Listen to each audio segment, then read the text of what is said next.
根据调查机关署上届新的资料显示，顶礼拜新冠疫情就医人数是19000人次，是今年新高。医生也要提醒讲，这届这疫情的病毒变异株 JN.1 症状来了真紧，恢复较慢，而且目前有注疫苗的人无多，全国有注的敢若8趴尔，也推测讲这高峰期是伫咧6月中。 国内新冠疫情搁再加悬，根据疾管署5月20公布的资料显示，顶礼拜新冠就医达到1.9万人次，另外增加93例重症，4例死亡，就诊重症个案拢创下2025年过一礼拜新冠纪录。医师表示，这波疫情镜头来了真紧，就算有食药恢复的速度也会较慢。发烧，讲到迄种脑疼的，伊的镜头会较明显，嘿，讲。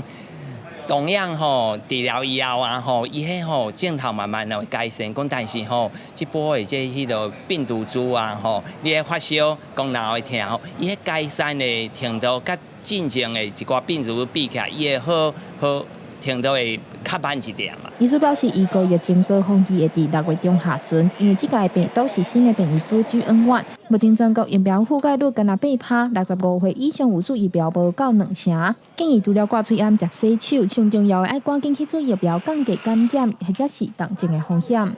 I see no objection. The resolution is adopted.